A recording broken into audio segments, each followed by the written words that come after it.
भगवान श्री मायानंद जी चैतन्य नाम से इस चैनल पर आप सभी का स्वागत है। सभी के लिए सादर नरम देहर।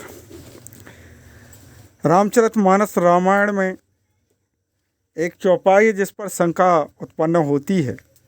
पहले चौपाई देखते हैं। छिति जल पावक गगन समीरा, पंच रचत यह अधम शरीरा।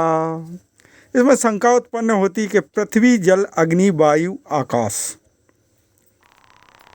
इन पांच से शरीर पांचों से शरीर बना है। इन पांच तत्वों के विषय में क्या मानस में, रामचरितमानस रामायण में कहीं विवेचन किया गया है?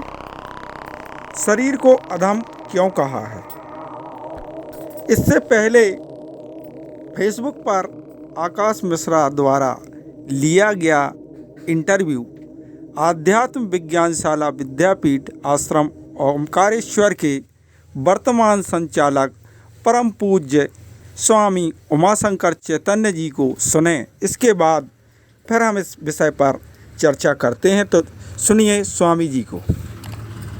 चलता रहता है, मतलब मौत के बाद जो लोग इतना परेशान होते हैं तो मतलब मौत कुछ नहीं है, परिवर्तन है। जो शरीर जो है उसका परिवर्तन होता है, केवल प्राकृतिक परिवर्तन है। मृत्यु केवल प्राकृतिक परिवर्तन है। मौत शब्द का जो अर्थ लोगों ने निकाल रखा है, इसका मतलब वो अर्थ गलत है। मौत का जो अर्थ क्या निकाल रखा है? मौत का अर्थ है फिनिश, मतलब खत्म हो गया। नहीं, मृत्यु अस्तित्व नष्ट नहीं होता है। अस्तित्व के रूप में स्थूल शरीर जो अपना है, अस्थि मांस मज्जा का ये स्थूल शरीर कहलाता है। ये स्थूल शरीर भी पंचभौतिक पदार्थों से बना रहता है। पंचभौतिक पदार्थ भी गड़ने के बाद हो, चाहे जलने के बाद हो, चाहे जल में प्रवाहित कर देने के बाद हो, पंचभौतिक देह पंचभौतिक तत्वों में मिल जाता है। पर जो सूक्ष्म शरीर रहता है, 5 ज्ञानेंद्रिय, 5 कर्मेंद्रिय, पंच प्राण, मन, बुद्धि, ये 17 अंगों का लिंग शरीर, सूक्ष्म शरीर, इसका अस्तित्व सदा रहता है। वो बीज रूप रहता है, बीज का झाड़, झाड़ का बीज बनता रहता है। आत्मा क्या है? अभी आपने स्वामी जी को सुना। हमारा अस्तित्व नष्ट नहीं होता और पंचभौतिक तत्व ये सभी और 17 तत्वों का जो है वह उन्होंने बताया। अब हम रामचरितमानस पर विचार करते हैं तो यहाँ समाधान यह है कि यहाँ अधम पाप करने वाला बाली के शरीर को कहा गया है। सभी शरीर घटक या पिंड 5 तत्वों के बने हैं। विवेचन उत्तरकांड में किया गया है। बिनु विज्ञान की समता आवहीं, कोई अवकाश के नभे बिनु पावहीं। विज्ञान तत्व दर्शन के बिना सभी में 5 तत्व नहीं जान सकते। आकाश के बिना कोई आकाश खाली स्थान नहीं पा सकता। खाली स्थान के बिना शब्द नहीं हो सकता, इसलिए शब्द आकाश का गुण है। कान के बिना शब्द सुनाई नहीं दे सकता, इसलिए कान आकाश का गुण है। कान के बिना शब्द सुनाई नहीं दे सकता, इसलिए कान आकाश की बनी ज्ञानेंद्रिय है। कान से सर्वत्र शब्द भाव से आकाश तत्व का अनुभव आता है। श्रद्धा बिना धर्म नहीं होई, बिनु महि गंध की पावहीं कोई। बिना श्रद्धा के ज्ञान धारण नहीं होता। इसी प्रकार बिना पृथ्वी के कोई गंध नहीं पा सकता। बिना नाक के गंध नहीं आ सकती, इसलिए नाक पृथ्वी तत्व से बनी हुई क्रियाशील ज्ञानेंद्रिय है। पृथ्वी का गुण गंध है। नाक से सूंघकर गंध भाव से सर्वत्र पृथ्वी तत्व का अनुभव आता है।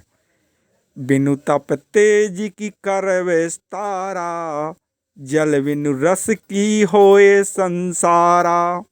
तत्व पहचान के बिना सभी में तत्व विस्तार का अनुभव नहीं हो सकता।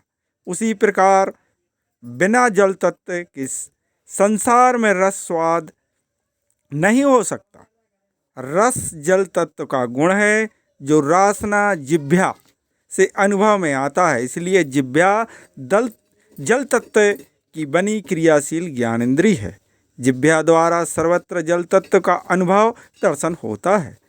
सील की मिले बिनु बुध से बिकाई, जिम बिनु तेजी न रूप गोसाई। बुद्धिमानों के सत्संग के बिना सदाचार की प्राप्ति नहीं हो सकती। इसी प्रकार अग्नि के बिना रूप नहीं हो सकता। रूप अग्नि का गुण है जो आँख से अनुभव में आता है, इसलिए आँख अग्नि की बनी ज्ञानेंद्रिय है। आँख से सम्य रूप भाव से अग्नि तत्व का अनुभव होता है। निज सुख बिनु मन होए की थीरा, परस की होए बहीन समीरा। निज मूल स्वरूप के अनुभव के सुख के बिना मन स्थिर नहीं हो सकता। उसी प्रकार बिना वायु के स्पर्श नहीं हो सकता। स्पर्श वायु तत्व का गुण है तथा स्पर्श त्वचा से होता है, इसीलिए त्वचा वायु की क्रियाशील ज्ञानेंद्रिय है। त्वचा से सर्वत्र स्पर्श भाव से वायु तत्व का अनुभव होता है।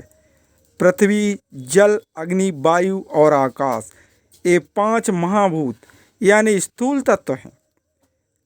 क्रमशः गंध, रस, रूप, स्पर्श और शब्द ये 5 तन्मात्रा सूक्ष्म तत्व हैं।